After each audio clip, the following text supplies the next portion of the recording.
નમસ્તે ફ્રેન્ડ્સ, કેમ છો બધા? મજામાં ને? તો આજે આપણે રોની રેસીપી બ્લોગમાં લઈને આવ્યા છીએ મહાપ્રસાદનો મસ્ત એવો શીરો બનાવીશું, જે એકદમ મસ્ત ટેસ્ટી અને પરફેક્ટ માપ સાથે બનાવીશું અને મસ્ત એવો તૈયાર થશે ઘરે. તો ચલો મિત્રો, તમે ચેનલ પર નવા હોય તો પહેલા ચેનલને સબસ્ક્રાઇબ કરી દેજો અને તમારા ફેમિલી સર્કલ અને મિત્રો સાથે શેર પણ કરજો અને સબસ્ક્રાઇબ પણ કરી લેજો ચેનલને. તો અહીંયા આપણે એકદમ જાડો લોટ લીધો છે ઘઉંનો, 1 વાડકી જેટલો. તો 1 વાડકી જેટલો લોટ લીધો છે. એના માપમાં આપણે અડધી વાડકી જેટલું ઘી લઈશું. ઘરનું ચોખ્ખું ઘી છે. તો આપણે અડધી વાડકી જેટલું પહેલા થોડું એડ કરી દઈશું. અડધી વાડકી જેટલું જરૂર લાગે તો જ આપણે બીજું એડ કરવાનું થશે ઘીને, નથી તો નહીં જ કરીએ. બધું મિક્સ એવું સરખું કરી લઈશું. એકદમ સરસ એવો મહાપ્રસાદ જેવો આ શીરો બનીને તૈયાર થશે. તો આપણે બધું જ ઘી અને લોટને એકદમ જાડો લોટ લેવાનો રહેશે, તો એનાથી સરસ એવો આપણો મહાપ્રસાદ જેવો શીરો બનીને તૈયાર થશે. તો લોટને આપણે સરખો એવો શેકવાનો છે. એકદમ ગરમા પણ સુગંધ આવી જશે, લોટ શેકાશે અને આપણો લોટ ફૂલી પણ જશે. તો જો આપણો લોટ શેકાઈ પણ ગયો છે અને થોડો ફૂલી પણ ગયો છે, પણ હજી આપણે થોડો આને હલાવીશું અને સરસ એવો શેકી લઈશું તો એકદમ મસ્ત એવો મહાપ્રસાદ તૈયાર થશે. તો અહીંયા આપણો સરસ એવો બધો જ લોટ શેકાઈ ગયો છે. તો આપણે દૂધ લઈશું.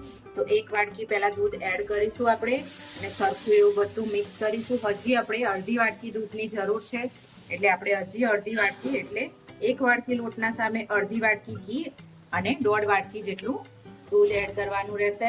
તો જ આપણો શીરો છે એ મહાપ્રસાદ જેવો બનીને તૈયાર થઈ છે. આ જગ્યાએ તમારે પાણી નાખવું હોય તો તમે પાણી પણ એડ કરી શકો છો. અને આ બધા જ દૂધ અને આપણા બેટરને તૈયાર કરી લઈશું સરસ એવું અને મિક્સ કરીને થોડી વાર કોન્સ્ટન્ટ હલાવતા રહીશું, નહીં તો નીચે ચોંટવા લાગશે. તો આપણે ઘી છૂટું ના પડે ત્યાં સુધી આપણે શીરાને હલાવીશું. પછી આપણે અંદર સુગર એડ કરીશું. તો આપણું દૂધ મસ્ત એવું બધું જ એકદમ બળી ગયું છે અને ઘી પણ છૂટું પડ્યું છે.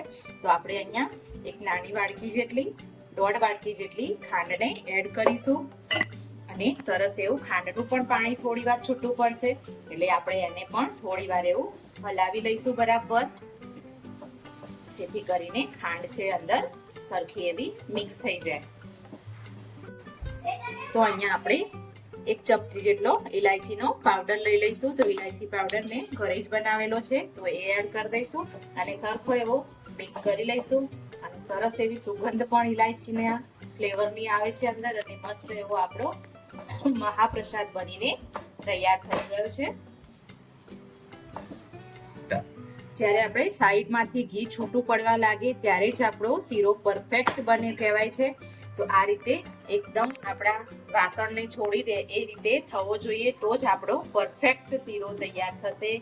શીરો દૂધ રેડીને બનાવો તો પણ અને પાણી નાખીને બનાવો તો પણ આ રીતે વાસણને છોડવું જોઈએ ઘી. તો એકદમ પરફેક્ટ છે આ અને પરફેક્ટ માપ છે. આ રીતે અડધી વાડકી ઘી છે અને 1 વાડકી લોટ છે અને 1.5 વાડકી દૂધ છે. તો આપણો પરફેક્ટ શીરો બનીને તૈયાર છે મહાપ્રસાદ. તો આપણે હવે ગેસને બંધ કરી દઈશું અને થોડા બદામ ઉપર સ્પ્રિંકલ કરી લઈશું. તો આપણો શીરો તૈયાર છે.